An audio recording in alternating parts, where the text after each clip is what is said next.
당뇨병, 생활습관병, 성인병으로 알려졌지만 소아청소년기에도 나타난다고 합니다. 아직 학교 생활을 하고 사회에 첫 발을 내디는 그들에게 찾아오는 소아당뇨는 큰 짐으로 다가옵니다. 그래서 오늘 명사초대석에서는 한국소아당뇨인협회 김광훈 회장과 함께 소아당뇨 환자들의 힘겨운 삶의 이야기를 들어봅니다.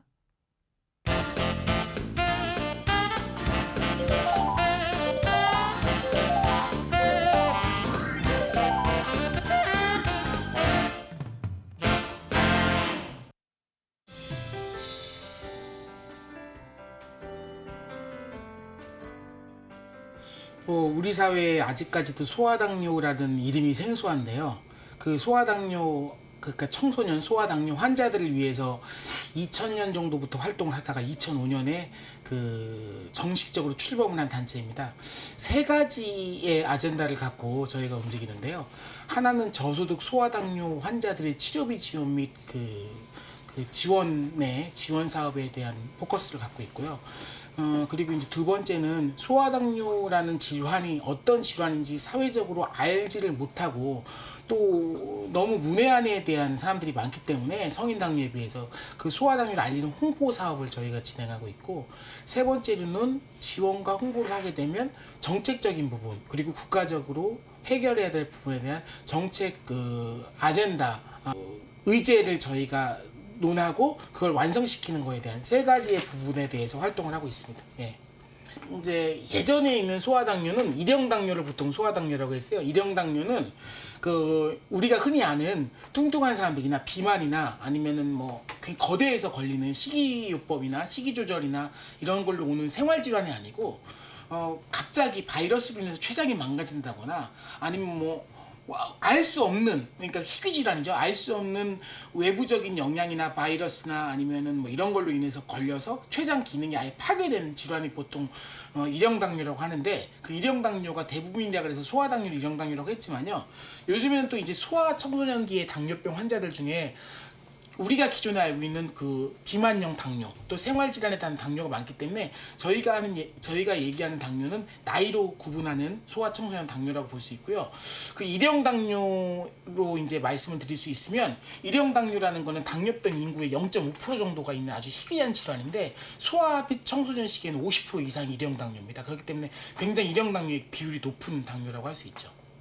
합병증, 보통 당뇨병 환자들이 10년 정도의 합병증이 오지 않는데 청소년기는 보통 10년 정도 지나면 합병증이 오거든요. 그러니까 이제 보통 10살 정도 걸리는 사람들이 20살 정도 돼가지고 이제 대학에 들어가는 사회초년생에 이제 합병증이 걸리는 경우가 많아요. 그럼 이제 시각장애, 신장투석 같은 경우, 그리고 족부괴사 뭐 이런 부분이 많기 때문에 이 아이들이 그 청소년기에 조금만 관리를 하게 되면 그걸 훨씬 더 늘릴 수 있고, 그 이제 10년이 걸릴 게 20년, 30년 늘어나면 새로운 신기술이 와가지고 이 아이들이 나중에 이제 충분히 치료받을 수 있음에도 불구하고 이미 나빠지고 난 다음에 신기술이 나와도 수혜 혜택을 받을 수 없는 경우로 갈 수가 있기 때문에 그런 거에 대한 어려움이 많이 있죠.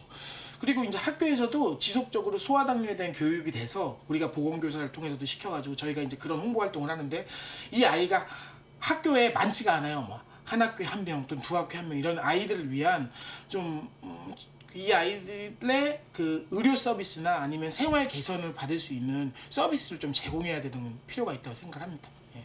그러니까 이제 소아당뇨병 환자가 인슐린을 맞아야 되는데, 보건교사는 다 이제 학교마다 있지 않습니까? 다 이제, 그리고 RN 간호사들임에도 불구하고 이 소아당뇨라는 게 얼마나 좀 어려운 질환이냐면, 내과 의사나 소아과 의사도 소아당뇨에 대해서 인지하는 사람이 없어요. 그러니까 이 소아당뇨라는 게 워낙 희귀한 질환이다 보니까 우리나라에 소아당뇨를 보는 의사가 80명밖에 안 돼요. 근데 소아당뇨 환자들은 점점 늘어납니다. 2만 명이 넘고 3만 명이 넘고 계속 늘어나는데, 학교에도 이제는 보통 한 학교에 한 명 정도는 있는 경우가 많아요.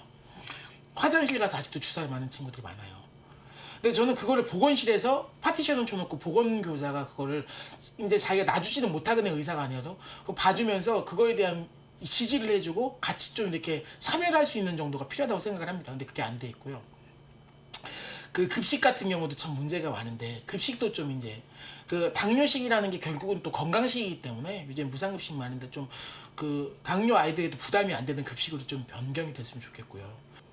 소아당뇨협회에서 지원할 수 있는 그 부분을 서울 쪽 아니면은 종합병원을 다니는 친구들보다 오히려 그 지방에 있는 친구들, 그리고 병원을 메이저 병원을 다니지 못하는 친구들, 그리고 그 수급자나 차상위계층 친구들, 이런 친구들 대상으로 해서 그 치료비 지원뿐만이 아니라 우리가 멘토 교육을 하고 있어요. 저희가 지금 4기까지 자원봉사단을 구성하고 있는데 그 집으로 가가지고 공부를 가르치고 생활을 하고 일주일에 한 번씩 문자로 주고받고 계속 나눌 수 있는 그런 교육을 하고 있는데, 뭐 워낙에 어렵죠. 소아당뇨 협회가 지금 보듯이 굉장히 저희가 국가기관도 아니고 어려운 민간단체이기 때문에 그게 한계가 있어서 이 지자체하고 좀 저희가 이거를 교류해서 하려고 하는 생각이 있어요. 그래서 저희가 11월 5일 날 양천구에서 처음으로 조례를 발의하려고 11월 5일 날 거기서 양천구청에서 토론을 합니다. 예.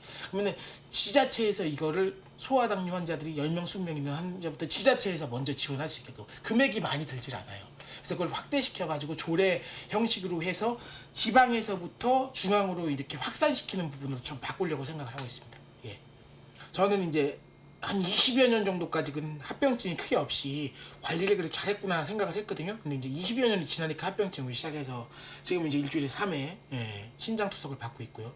시각장애는 5급이고 신장장애는 2급 환자고, 그리고 이제 다리는 궤저가 와가지고 이제 절단을 한 번 했지만 그거는 이제 제가 이제 그 고비는 넘겨서 활동을 할 정도는 됐고요.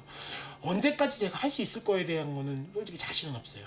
근데 언제까지 할 수 없기 때문에 제가 더 노력을 하죠. 왜냐면 제가 오랫동안 시간이 있다면 훨씬 그거에 대해서 여유를 갖겠지만 점점 시간이 적다는 걸 알기 때문에 저도 또 이식을 받을 수도 있지만 또 그렇게 못할 수도 있고 하니까 그것 때문에 노력을 하고 있어요. 그러니까 제 소아당뇨 후배들이 저 같은 괴로움과, 그러니까 치료를 잘 받고 모든 것 시스템이 돼 있는 상황에서 자기가 관리를 못 해가지고 이제 낙오되는 경우는 그 책임이지만 나머지 주변적인 시스템은 마련해 줘야 되는 게 우리 사회나 국가가 해야 될 일이 아닌가. 그게 또 우리가 협회가 해야 될 일 아닌가. 그런 생각을 하고 있습니다. 예.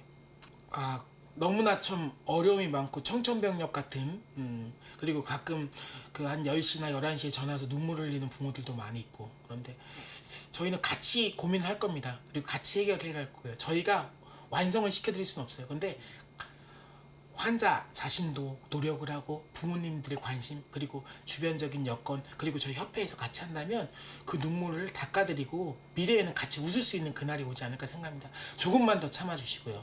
그리고 새로운 신기술이 나오는 거에 대해서 아주 고무적입니다. 그리고 우리나라가 의학기술이 발달되기 때문에 또 좋은 교수님들이 많아서 앞으로 한 10년 안에, 그리고 그 아이들이 사회생활 할 때 정도 되는, 사회생활 할 때 정도에는 모두 다 그냥 오히려 다른 친구들과 경쟁해서 이길 수 있는 정도의 여건을 만들어 드릴 수 있도록 하겠습니다. 감사합니다.